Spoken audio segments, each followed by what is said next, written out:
The sound of his laughter filtered through the door, deep, unrestrained, and achingly intimate. I'd never heard that version of my husband's laugh before. Not at home. Not with me. Not in the 10 years we'd been married. I stood in the hallway of Restorative Wellness Therapy Center, clutching the anniversary gift I'd picked up during my lunch break. A first edition of Steinbeck's East of Eden. Mason had been hunting for it for years. I'd called in favors, spent too much money, and snuck away from my office to surprise him at his final therapy session, a celebration of both our anniversary and the progress he'd made. "You're stronger than you think."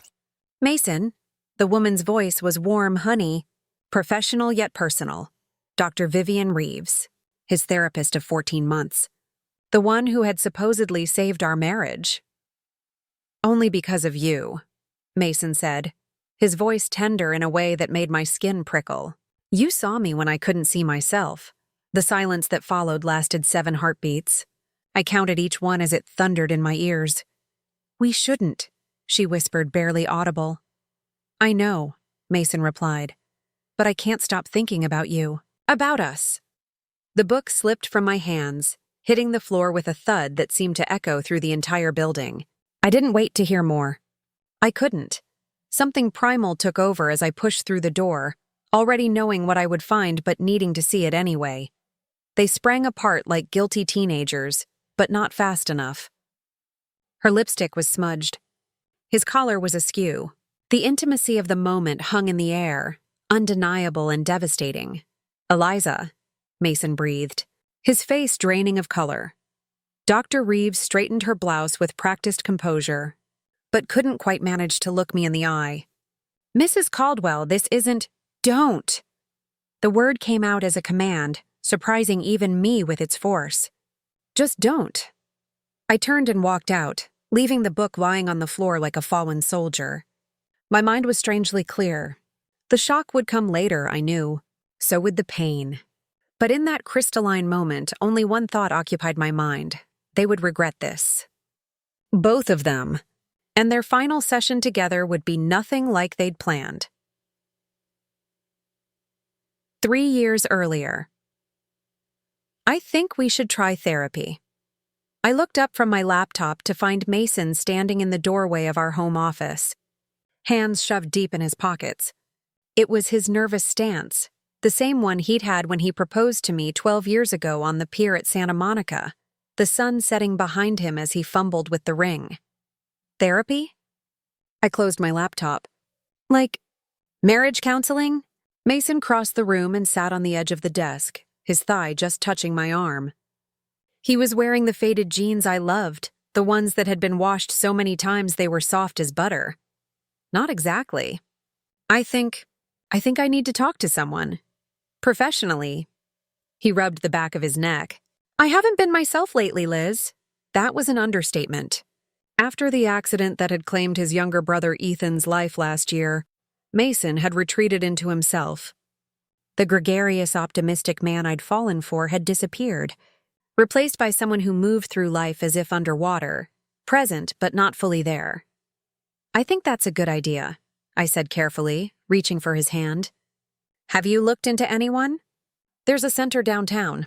Restorative Wellness. They specialize in grief and trauma." He squeezed my fingers. "I called today. They can see me next week." I stood up and wrapped my arms around him, feeling the solidness of his body against mine. "I'm proud of you," I whispered into his shirt. "This is a good step." He held me tighter than usual. "I want to be better. For you. For us. You don't have to be better. You just have to be." He kissed the top of my head. "I love you, Eliza Caldwell." "I love you too, Mason Caldwell." I meant it with every fiber of my being. We had weathered storms before. My father's Alzheimer's diagnosis, the miscarriage in our 3rd year of marriage, his mother's cancer scare. We'd held each other through all of it. This would be no different. How naive I was. The change was gradual at first. After a month of weekly sessions, Mason started bringing home takeout from our favorite Thai place again. He laughed at a movie we watched one night, a real laugh that reached his eyes. He slept through the night without the nightmares that had plagued him since Ethan's death. Dr. Reeves says I'm making good progress, he told me over dinner one evening, 6 months into his therapy. She thinks we should start addressing some of my childhood stuff too.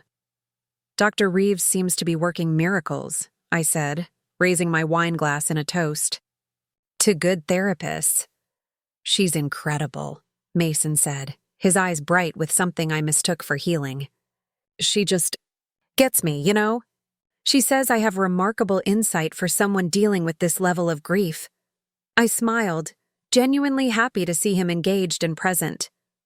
Well, you've always been remarkable. He reached across the table and took my hand. I don't know what I'd do without you, Liz. You've been so patient through all of this. That's what we do, I said simply. We carry each other. Later that night, we made love for the first time in months.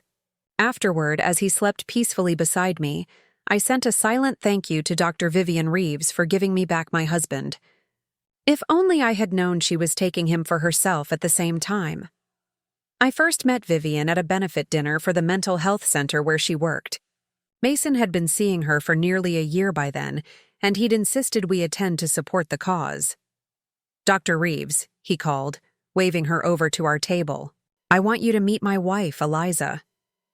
The woman who approached us was not what I had pictured. In my mind, Mason's therapist had been older, matronly perhaps, with reading glasses and sensible shoes. The reality was a woman around my age, mid-30s, with intelligent eyes, perfect posture, and a subtle confidence that commanded attention without demanding it. Mrs. Caldwell, she said, extending her hand. It's a pleasure to finally meet you. Mason speaks of you often. Her handshake was firm, her smile professional. I searched her face for any hint of impropriety, but found only the appropriate warmth of a healthcare provider toward a patient's family. Thank you for everything you've done for him, I said, meaning it. For us. Mason has done all the work himself, she replied smoothly. I'm just a guide on his journey. A brilliant guide, Mason interjected, his voice carrying a note of admiration that pinched something in my chest. I dismissed the feeling as irrational. Of course he admired her. She was helping him heal. Will you join us? I asked, gesturing to an empty chair at our table. I wish I could, but I need to mingle. Fundraising never sleeps. She touched Mason's shoulder lightly, professionally, before departing. Wonderful progress this week, Mason. I'll see you Tuesday. As she walked away, I noticed Mason watching her. Not leering, not obviously, but with an attention that felt different. She seems nice, I said neutrally, sipping my champagne. She's brilliant, Mason replied, turning back to me. You know, she lost her sister when she was in college. Car accident, like Ethan. She really understands what this feels like from the inside. I nodded, filing away this personal detail about Dr. Reeves that seemed oddly intimate for a professional relationship. But then again, I knew nothing about therapeutic boundaries. Perhaps this was normal, sharing experiences to build rapport. How much longer do you think you'll need to see her? I asked, keeping my tone light. Mason stiffened slightly. It's not about a timeline, Liz. It's about the process.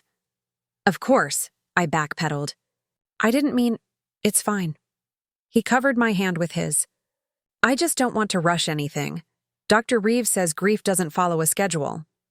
I smiled and changed the subject. But that night marked the first time I felt it.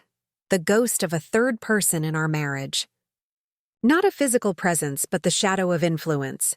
The slight shift in Mason's language, adopting phrases that weren't his. The new books on his nightstand, recommended by Dr. Reeves. The way he sometimes paused before responding to me, as if mentally consulting some other authority on how to proceed. Little did I know that this ghost would soon take solid form. I think I'm going to cut back on my sessions, Mason announced one Sunday morning, nearly 14 months after he'd started therapy. We were in our kitchen, sunlight streaming through the windows, the smell of coffee and pancakes filling the air. Weekend mornings had always been our sanctuary. No phones, no work, just us in our little bubble. I looked up from the newspaper. Really? That's a big step, Dr. Reeves thinks I'm ready. He flipped a pancake with practiced ease. She suggested we move to monthly check-ins rather than weekly sessions. That's great news, isn't it?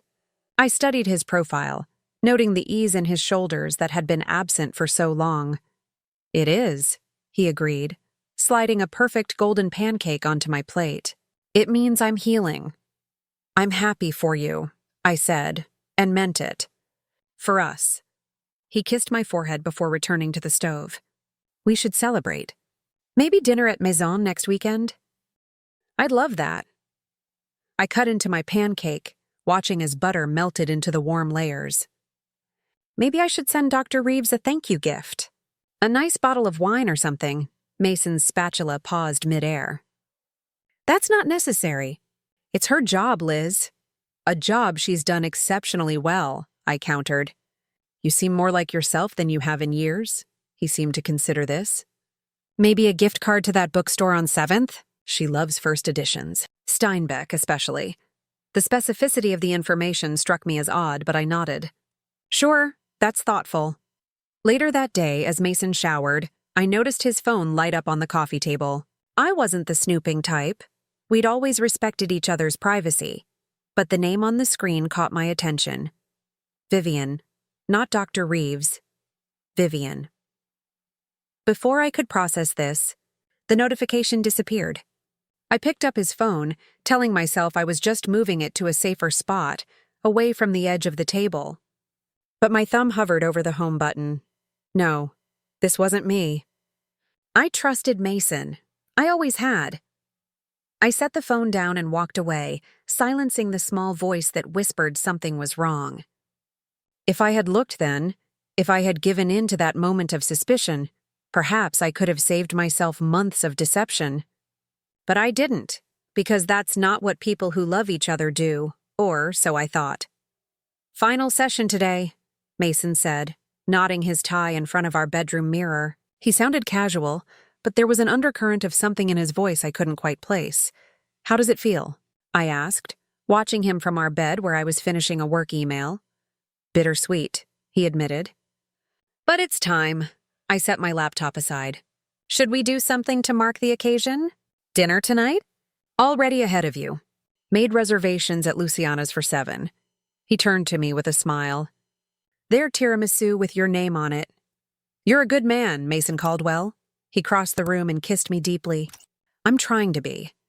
As he headed for the door, I called after him. Hey, what time is your appointment? Maybe I could meet you after. 4 o'clock, he said, adjusting his watch.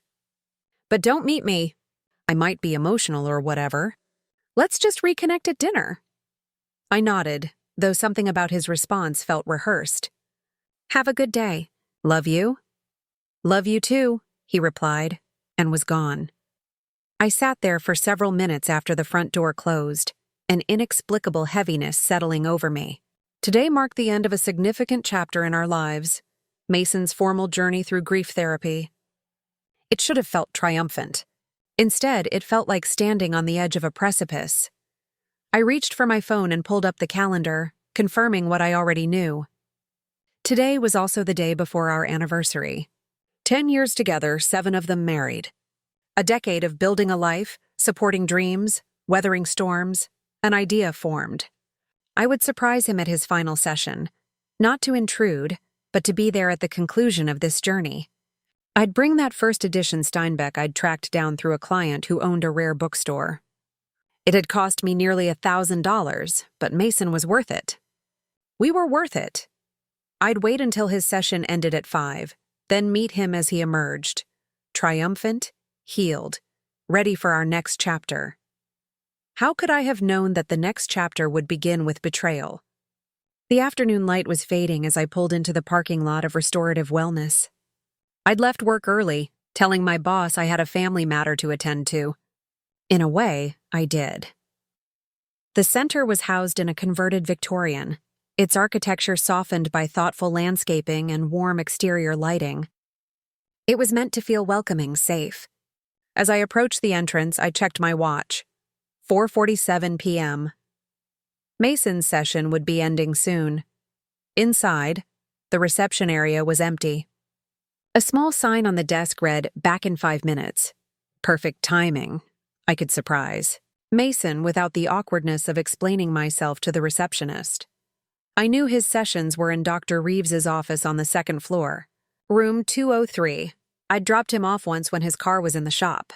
Clutching the wrapped book to my chest, I made my way up the carpeted stairs, my heartbeat quickening with anticipation. The second-floor hallway was quiet, the muted color scheme designed to soothe and calm. Soft instrumental music played from hidden speakers. I found room 203 easily, its door closed with a small "Session in Progress" sign illuminated beside it. I would wait here, just outside. When the door opened, I would be the first thing Mason saw. That's when I heard it, his laugh. Not the polite chuckle he used in social situations or the quick bark of amusement at a joke. This was his real laugh, the one I thought belonged only to intimate moments between us. It floated through the door along with murmured conversation I couldn't quite make out. I shifted closer, telling myself I just wanted to gauge when they might be finishing. That's when their voices became clearer, and the world as I knew it began to crumble. "You're stronger than you think, Mason." Dr. Reeves's voice, warm with an intimacy that transcended professional boundaries. "Only because of you," my husband replied, his tone making my stomach clench. "You saw me when I couldn't see myself." The silence that followed was electric, loaded with something I didn't want to acknowledge. "We shouldn't," she whispered finally. "I know," Mason replied, "but I can't stop thinking about you.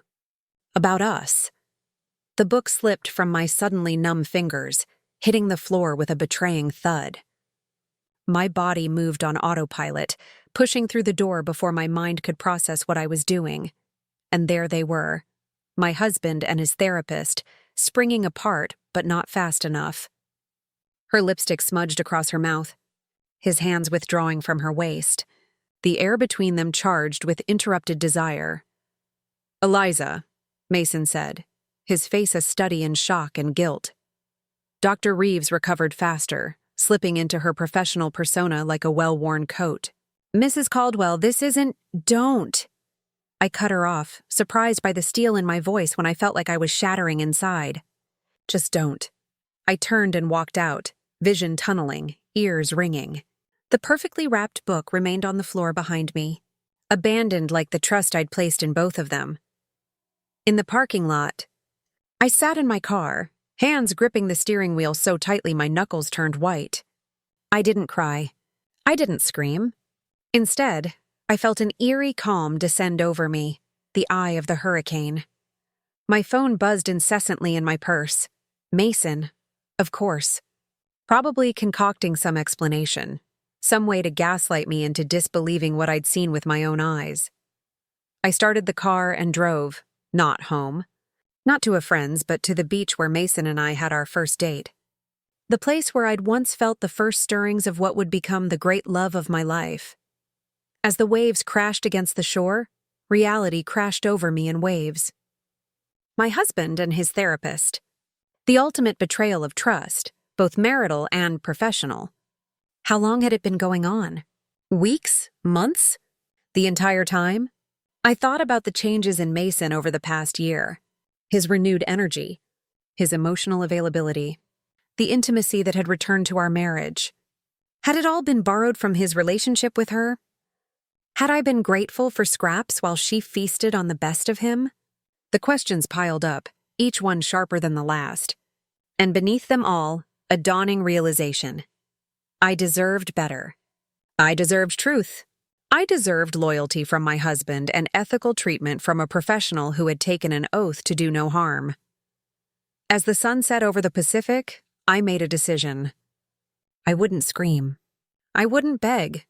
I wouldn't break things or burn his clothes on the front lawn like some cliché of a wronged wife. No. My response would be calculated, precise, designed to hit them exactly where it would hurt most.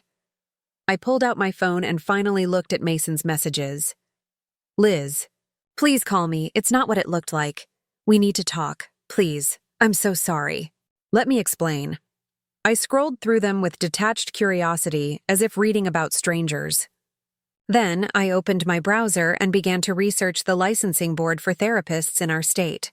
I looked up ethics violations and reporting procedures. I saved the phone number for Dr. Reeves's clinical supervisor. Next, I called my friend Naomi, a partner at a prestigious law firm specializing in divorce. "I need your help," I said when she answered. "Professionally, Eliza? What's wrong?" "I just caught Mason with his therapist. I need to know my options." The silence on the other end lasted only a moment before Naomi's voice returned. All traces of friendly concern replaced by cool professionalism. "Come to my office first thing tomorrow. Don't confront him further tonight. Don't make any definitive statements. Document everything you remember about what you saw today and forward me any texts or emails from either of them." "Okay," I said, my voice steady. "And Eliza? I'm so sorry this is happening." I ended the call and looked out at the darkening ocean. "I'm not," I said to no one. "Not yet." I typed a single message to Mason, "I'll be home late. Don't wait up. We'll talk tomorrow." Then I turned off my phone and continued watching the waves, planning my next move with the same methodical precision I applied to my work as an architectural project manager. Building something new required careful demolition of what no longer served, and by the time I was done, both Mason and Dr. Vivian Reeves would understand exactly what they had destroyed. Confrontation, I didn't go home that night. Instead, I checked into a hotel downtown, one Mason and I had stayed at for our 5th anniversary. The irony wasn't lost on me. In the morning, I showered, put on the change of clothes I kept in my car for work emergencies, and headed to Naomi's office. She was waiting for me, professional compassion in her eyes. "Before we start," she said, gesturing me to a seat, "are you sure about this?" Sometimes in the heat of, "I'm sure," my voice was calm. "I saw what I saw," she nodded, shifting into lawyer mode. "Then let's talk strategy." For the next hour, we discussed options, financial implications, the house, our joint accounts, the evidence of his infidelity with his therapist, a significant ethical breach that could impact any settlement negotiations. "What about her?" I asked. "Dr. Reeves?" Naomi's expression hardened. "That's a separate matter, but one with serious ramifications for her. A sexual relationship with a client is one of the most severe ethical violations a therapist can commit. It could cost her her license." "Good." The word emerged sharper than I intended. "However," Naomi cautioned, "without proof beyond what you witnessed, it becomes your word against theirs." "If they deny it, they will," I said with certainty. "Mason's already trying to claim it wasn't what it looked like." "Then we need more." I leaned forward. "What are you suggesting?" "Nothing illegal," she clarified quickly. "But if you could get either of them to admit to the relationship in writing, texts, emails, that would strengthen both your divorce case and any complaint to the licensing board." I sat back, considering. "I can do that." "Eliza," Naomi's voice softened. "Are you sure you're okay? This is a lot to process." "I'm not okay," I admitted, "but I will be." After leaving Naomi's office, I turned my phone back on. 27 missed calls from Mason, 15 voicemails, dozens of texts ranging from pleading to angry to concerned. I ignored them all and drove to our house, knowing Mason would be at work. I packed a suitcase with enough clothes for 2 weeks, collected important documents, and took the external hard drive that contained backups of our financial records. As I was leaving, I paused in our bedroom, looking at the framed photo on Mason's nightstand, us on our wedding day, faces alight with promise and trust. I placed it face down and left. That afternoon, I rented a furnished apartment with a month-to-month lease. I notified my office that I would be working remotely for the next few days due to a family emergency. Then I called Mason. He answered on the first ring. "Liz, where are you? I've been worried sick." "I'm safe," I said flatly. "That's all you need to know right now." "Please," he begged. "Let me explain what happened yesterday." "I'm listening." I kept my voice neutral as I paced the unfamiliar living room of my temporary home. It wasn't what it looked like," he stammered. "Dr. Reeves and I were just Having a moment? I supplied. Sharing a connection? Exploring transference? What psychological term would you like to use to explain why your tongue was down her throat, Mason? His sharp intake of breath told me I'd hit home. It wasn't like that. It was a momentary lapse. A mistake. It won't happen again. How long? I demanded. What? How long has it been going on? Silence stretched between us, damning in its length. It's complicated, I laughed, a harsh sound I barely recognized. No, it's actually very simple. You've been sleeping with your therapist. The woman who was supposed to be helping you heal. The woman who was supposed to be helping our marriage. We haven't slept together, he insisted. Yesterday was the first time anything physical happened, I swear. And I'm supposed to believe that? After what I saw? Yes. Because it's the truth. Yes, there were feelings developing. Inappropriate ones. We both acknowledged that. That's why we were ending the therapeutic relationship. Yesterday was the last session precisely because we recognized things had crossed a line emotionally. So you decided to celebrate with a kiss? My voice dripped with sarcasm. It was a mistake, he repeated. A terrible, awful mistake that I regret with every fiber of my being. Please, Liz, I love you, only you. I always have. I closed my eyes, fighting against the part of me that wanted to believe him. I've spoken with Naomi Sullivan. His silence told me he understood the implications. Naomi's reputation as a divorce attorney preceded her. Liz, no. His voice cracked. Please don't do this. We can work through this. Couples therapy. A fresh start? Anything. Therapy? I laughed again. That worked out so well the first time. I'll do whatever it takes, he pleaded. I made a terrible mistake, but our marriage is worth fighting for. Part of me, a weak, desperate part, wanted to agree.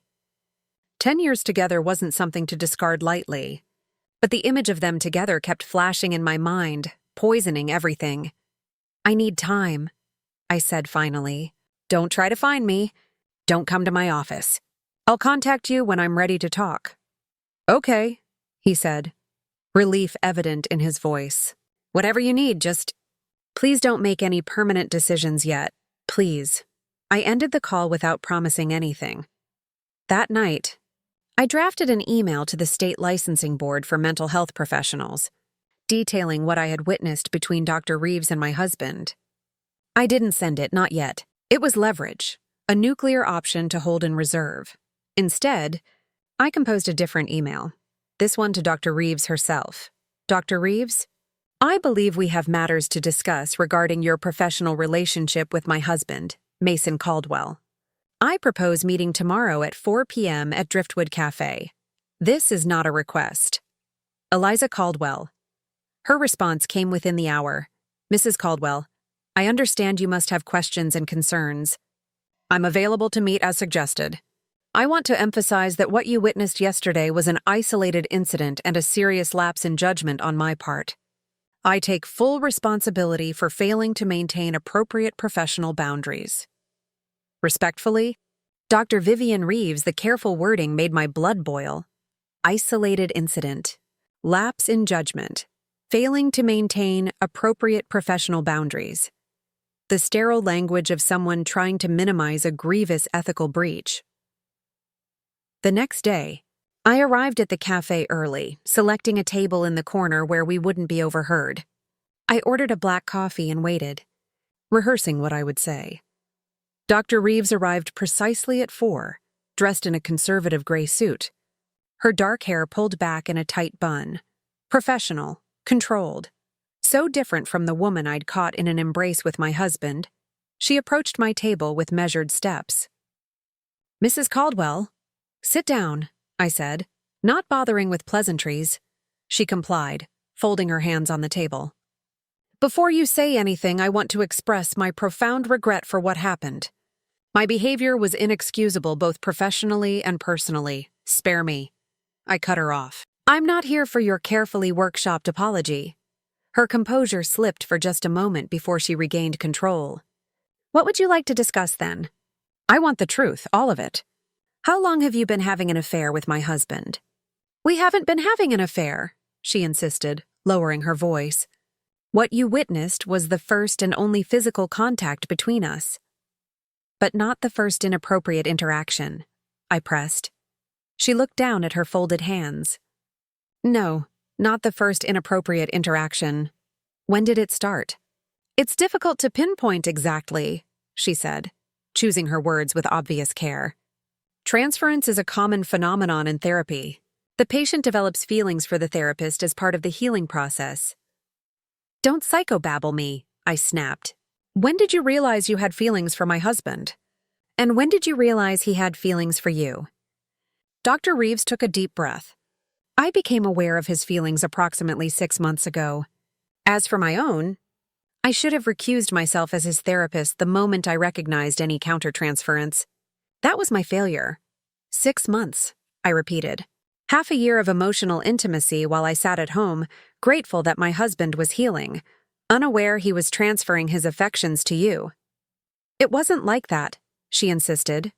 Mason loves you deeply. He spoke of you constantly, of your support through his grief, of your patience. Don't you dare, I hissed, leaning forward. Don't you dare tell me about my husband's feelings for me. You forfeited that right when you kissed him. She flinched as if I'd slapped her. You're right. I'm sorry. I'm not interested in your apology. I'm interested in what happens next. I pulled out my phone and showed her the drafted email to the licensing board. I haven't sent this yet. The color drained from her face as she skimmed the text. Mrs. Caldwell? Eliza, I corrected. Since we're sharing a husband, we might as well be on a first-name basis. We're not sharing anything, she said, an edge entering her voice for the first time. What happened was a mistake, one that won't be repeated. A mistake that could cost you your license, I pointed out.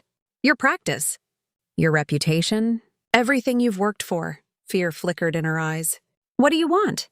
I want you to tell me the truth. Not the sanitized version, the real truth about you and Mason. She stared at me for a long moment, then nodded almost imperceptibly. The emotional connection began about 4 months ago. We never planned it. We never acted on it physically until yesterday. But yes, there were feelings that went beyond the therapeutic relationship. Conversations that crossed professional lines. Text messages that shouldn't have been exchanged. Show me, I demanded. What? Show me the text messages. She hesitated, then reached for her phone. This feels like a violation of patient confidentiality. Your relationship with him already violated every ethical standard in your profession, I reminded her. The texts, Vivian. She unlocked her phone and reluctantly handed it to me.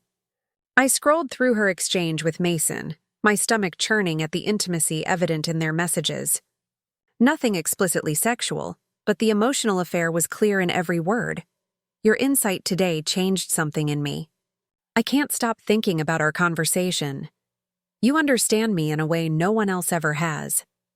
Sometimes I feel like you're the only one who really sees me. Each message was like a knife, twisting deeper. I handed the phone back, my hand steady despite the turmoil inside me. He was vulnerable, I said quietly. Grieving. Looking for someone to help him heal. And you took advantage of that. That's not fair, she protested. I never intended. Intentions mean nothing, I cut in. Actions are what matter. And your actions destroyed my marriage. Your marriage isn't destroyed unless you choose that path, she argued. Mason made a mistake. We both did. But one kiss doesn't erase 10 years together. It wasn't just a kiss, I said. It was a betrayal of trust on every level. And now you both have to face the consequences. What consequences? She asked cautiously. I leaned back in my chair, studying her. Vivian Reeves, Ph.D., respected therapist, homewrecker. That depends on what happens next. What do you want? She asked again. I want you to end all contact with Mason, professional and personal. I want you to refer him to another therapist, a male one, if he wishes to continue treatment. I want your written acknowledgement of the ethical breach that occurred. And I want your resignation from the center where you currently practice. Her eyes widened. That's extreme, is it? You violated the core ethics of your profession. You betrayed a patient's trust. You inserted yourself into a marriage. How is accountability extreme? My entire career should have been foremost in your mind before you kissed my husband, I finished for her. She fell silent, conflict evident on her face. And if I agree to your terms? Then the licensing board never receives my email.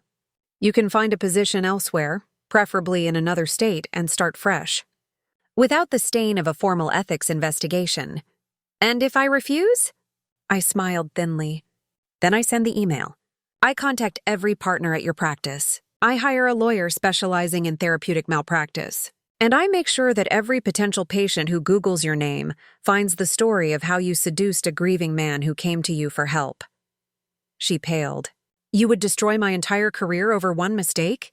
You were willing to destroy my entire marriage over one mistake, I countered. Seems fair to me. Dr. Reeves stared at me, professional composure crumbling to reveal the fear beneath. I need time to think. You have until tomorrow at noon, I said, standing. I'll expect your decision in writing. As I turned to leave, she called after me. He really does love you, Eliza. Everything he told me about you, your strength, your compassion, your unwavering support, it was clear you're the center of his world. I paused, not turning back. Then why wasn't that enough? I walked out without waiting for her answer, the bell above the cafe door jingling cheerfully as I left. That night, Mason called again. I let it go to voicemail, then listened to his message. Another plea for conversation, for forgiveness, for a chance to explain. I texted him a single line. I'm meeting with Dr. Reeves tomorrow for her final decision. I suggest you prepare for the fallout. His response was immediate. What final decision? What are you planning, Liz? I didn't answer. Let him wonder. Let him worry. Let him feel a fraction of the uncertainty I'd been drowning in. The next morning, at precisely noon, an email arrived from Dr. Reeves. Mrs. Caldwell. After careful consideration, I accept your terms. Enclosed, please find my formal acknowledgement of the ethical breach that occurred between myself and Mason Caldwell. I have already submitted my resignation to restorative wellness, effective immediately, citing personal reasons. I have also referred Mason to Dr. Alan Thompson for continued care, should he wish to pursue it.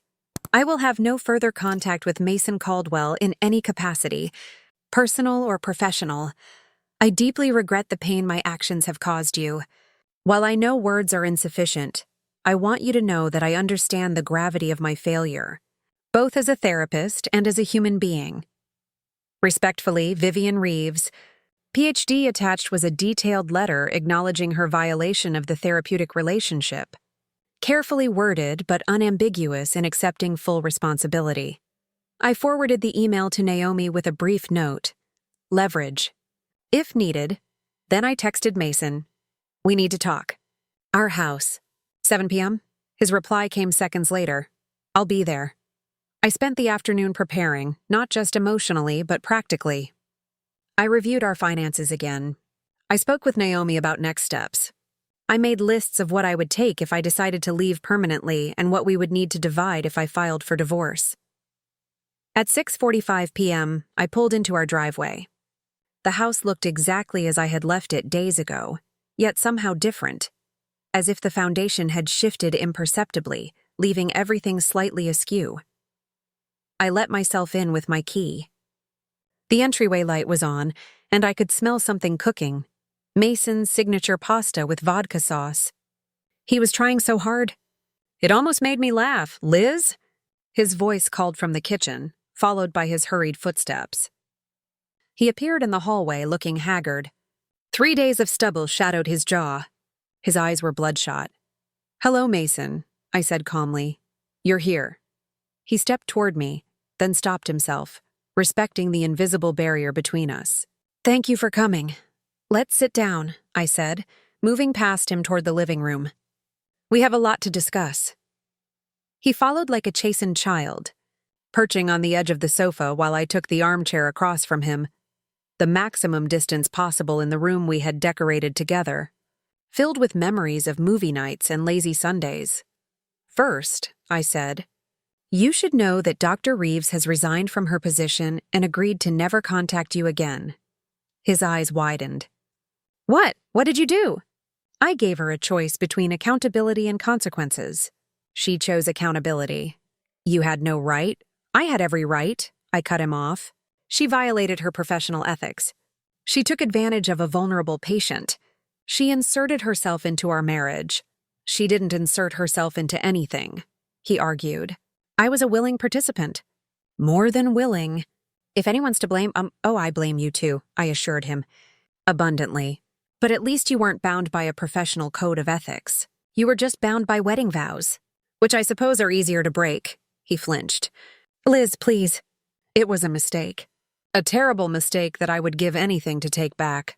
But it doesn't erase what we have. 10 years together. A life we've built.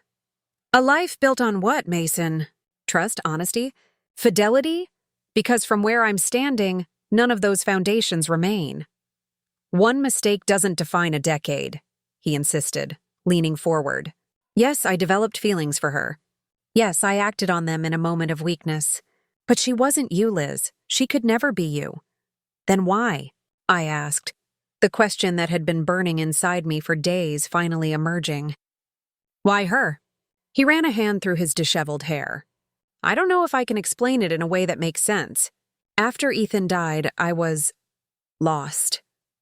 You were so strong, so supportive, but also so intact. And I was shattered. Vivian, Dr. Reeves, she saw the broken pieces. She helped me name them, organize them. Somewhere in that process, I started to associate her with healing, with wholeness. So I was too strong for you? I laughed bitterly. That's your explanation? I didn't fall apart enough? No, God, no. Your strength saved me. But there's an intimacy in therapy, a vulnerability that's different from marriage. I shared things with her that I'd never shared with anyone, not even you. About Ethan, about my fears, about who I was becoming without him. You could have shared those things with me, I said quietly. I was right here. I know. His voice broke. I know you were. And that's the most unforgivable part of all this. You were always here, and I still turned elsewhere. We sat in silence for a moment, the weight of his admission hanging between us. What did you mean about her final decision? He asked finally. Your text said you were meeting for her final decision. I gave her an ultimatum, I explained. Resign and cut all contact with you, or I report her to the licensing board. Jesus, Liz, he breathed. That's her career, her livelihood. And this was my marriage, I shot back. My life, my trust, my heart. Why should she walk away unscathed when I'm in pieces? He had no answer for that. The question now, I continued, is what happens to us? Hope flickered in his eyes. Does that mean there's still an us to discuss? I don't know, I admitted. I honestly don't know. What can I do? He asked, desperation edging his voice. Anything. Name it. I'll do whatever it takes.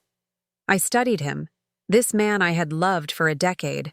This stranger who had betrayed me. Complete transparency. All passwords.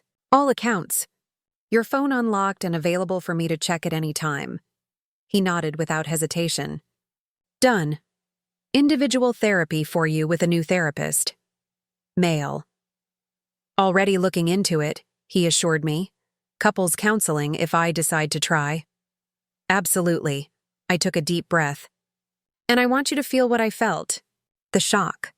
The betrayal. The public humiliation. Confusion crossed his face. What do you mean? I mean this. I pulled out my phone and showed him the screen. A social media post I'd drafted but not yet published. A simple statement. After 10 years together, I've discovered my husband's affair with his therapist. As I navigate this betrayal, I'm grateful for the support of those who truly value honesty and fidelity. The color drained from his face. Liz, please. My work, our families, our friends, would eventually find out anyway, I finished for him. Unless you were planning to keep living a lie? No, but there are better ways to handle this. More private ways.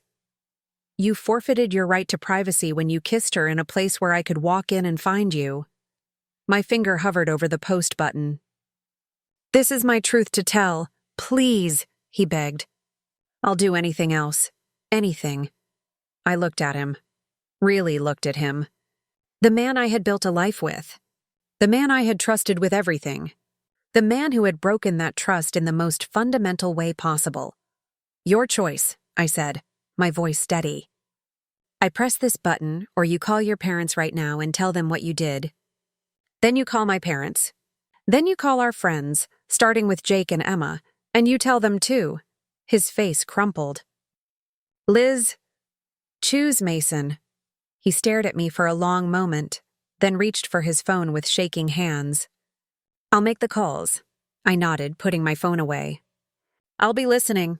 Don't minimize. Don't make excuses. Just tell the truth. And so he did. One by one, he called the people closest to us and confessed his infidelity. With each call, each stammered explanation, each shocked silence on the other end of the line, I watched him shrink a little more.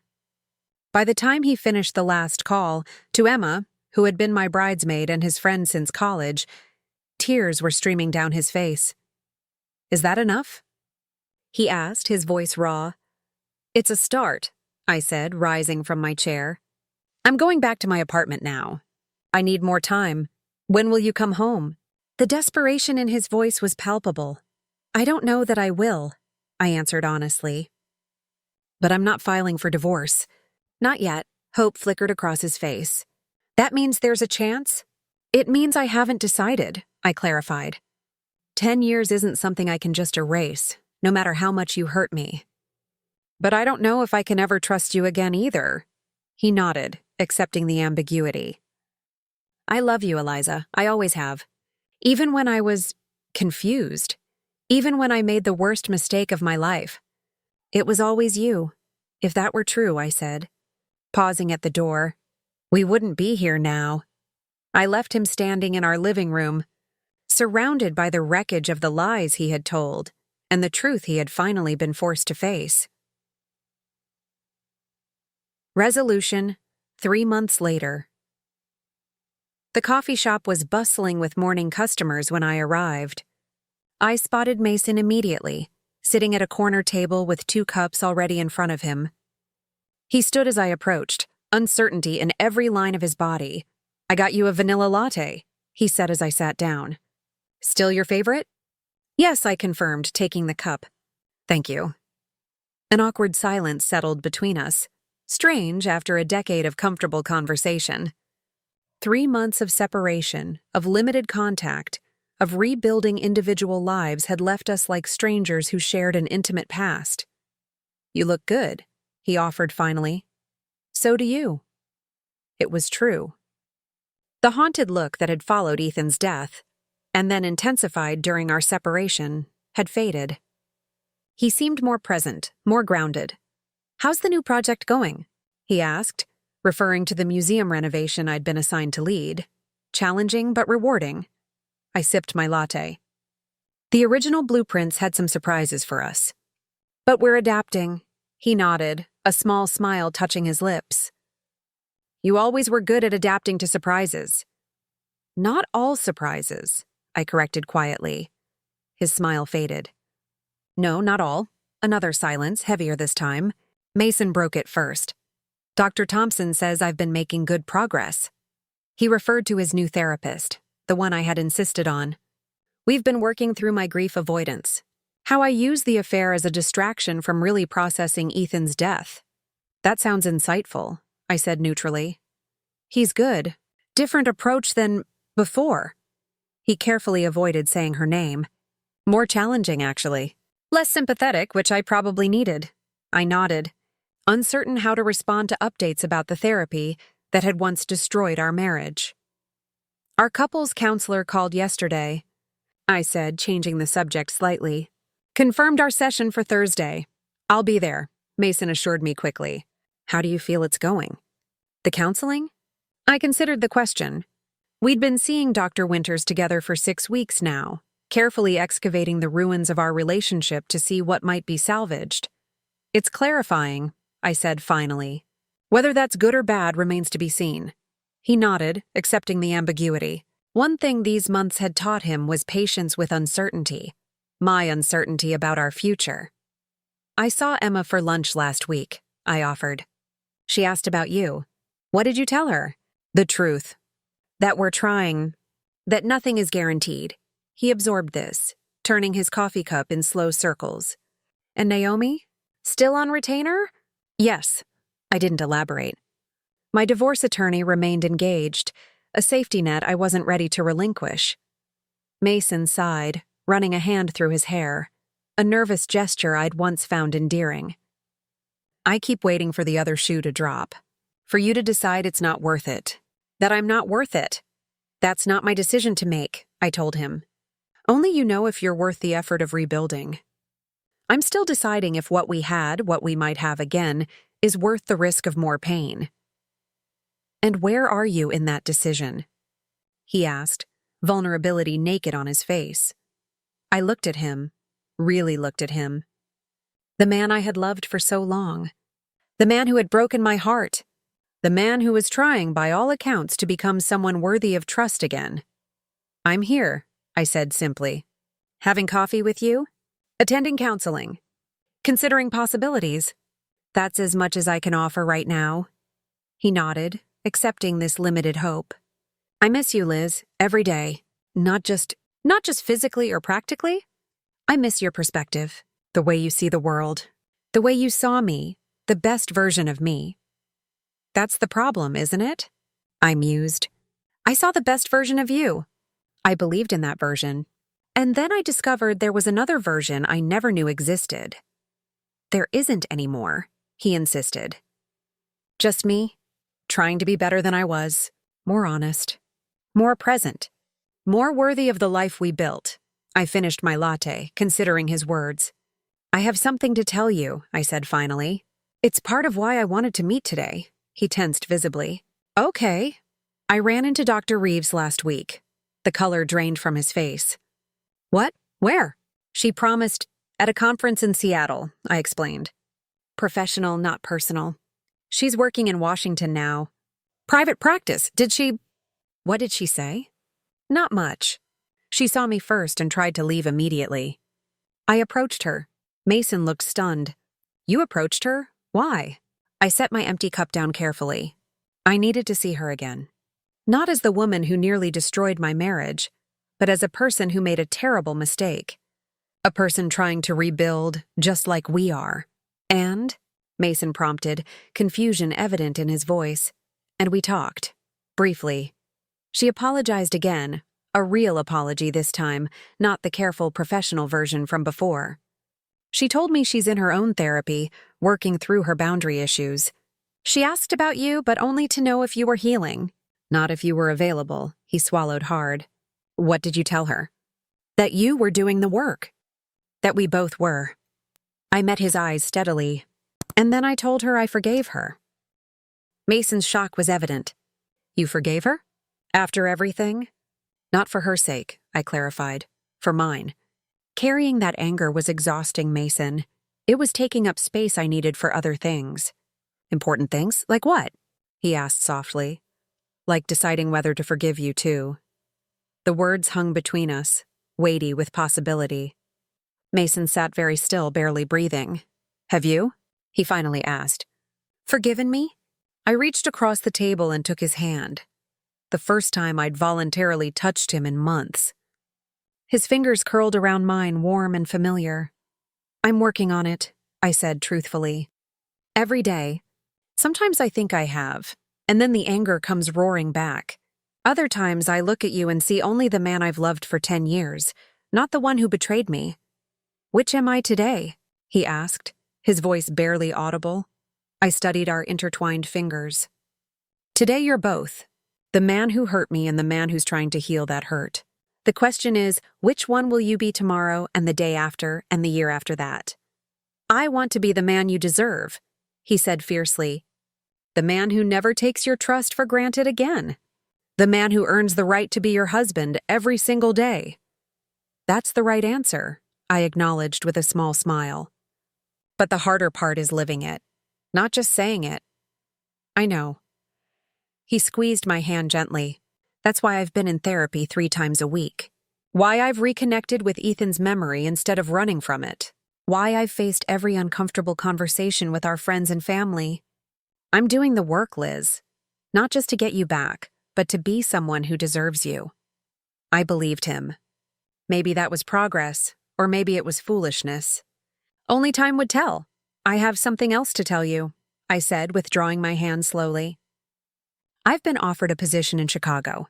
Senior project manager for the Richardson Hayes firm. His face fell, but he quickly composed himself. That's amazing, Liz. A huge opportunity. It is, I agreed. Better money? More creative control? Prestigious projects? When would you start? He asked carefully. They want an answer by next Friday. I'd move at the end of the month if I accept. He nodded slowly, processing the information. And have you decided? Are you going to take it? That depends, I said, meeting his gaze directly. On whether there's something here worth staying for, worth continuing to rebuild. Hope bloomed in his eyes, quickly tempered by caution. What are you saying, Liz? I took a deep breath. I'm saying I'm at a crossroads. We both are. And before I make this decision, I need to know if we're really doing this, really trying to save our marriage, or if we're just going through the motions of closure. I want to save us, he said without hesitation. I've never wanted anything more, even if it's never the same, I challenged. Even if trust comes slowly, if at all? Even if I carry this scar between us forever? Even then, he affirmed. Because you're worth it, Liz, we're worth it. The life we built and the life we could still have. It's all worth whatever it takes. I considered his words, his earnest expression, the evident pain and hope mingled in his eyes. The man before me wasn't the same one who had betrayed me 3 months ago, but neither was I the same woman who had discovered that betrayal. I'm viewing the apartment today, I said finally. Our apartment? Confusion crossed his face. You mean you're thinking of moving back home? I'm thinking of seeing if it still feels like home, I corrected. One step at a time. The smile that broke across his face was like sunrise, gradual, warm, illuminating. One step at a time, he agreed. That's all I ask. I stood, gathering my purse. I should go. Meeting at 11. He rose quickly. Can I call you later, after you've seen the apartment? Yes. I hesitated, then added, And Mason? I'm not taking the Chicago job. His relief was palpable, though he tried to contain it. Are you sure? I don't want to hold you back from... You're not, I assured him. I'm choosing what matters most to me. Right now, that's seeing if we can find our way back to each other. Really find it, not just pretend. Thank you, he whispered. For the chance. I won't waste it. See that you don't, I said, allowing a small smile. I'll call you later. As I walked away, I felt lighter than I had in months. Not healed, not yet, but healing. The betrayal would always be part of our story, a dark chapter we couldn't erase. But perhaps it didn't have to be the final chapter. Outside, the spring air was fresh with possibility. I paused on the sidewalk, looking up at the clear blue sky. 3 months ago, I had stood in Dr. Reeves's office, witnessing the moment my marriage shattered. I had wanted revenge then, had achieved it, in some measure, through her resignation and Mason's public confession. But revenge hadn't healed me. It hadn't restored what was broken. Only the harder path of forgiveness, deliberate, incremental, challenging forgiveness, offered that possibility. I wasn't there yet. Might never fully arrive, but I was walking in that direction, one step at a time, and for today, that was enough. And that wraps up today's story. Now we want to hear from you. Where are you watching from? Drop your city or country in the comments, and let's see how far these stories reach. If this story moved you or gave you chills, give it a like, share, and subscribe for more powerful stories. One last thing, rate the story from 1 to 10 in the comments. Your feedback helps us bring you even better ones next time. Thanks for watching. We appreciate you being part of this storytelling journey.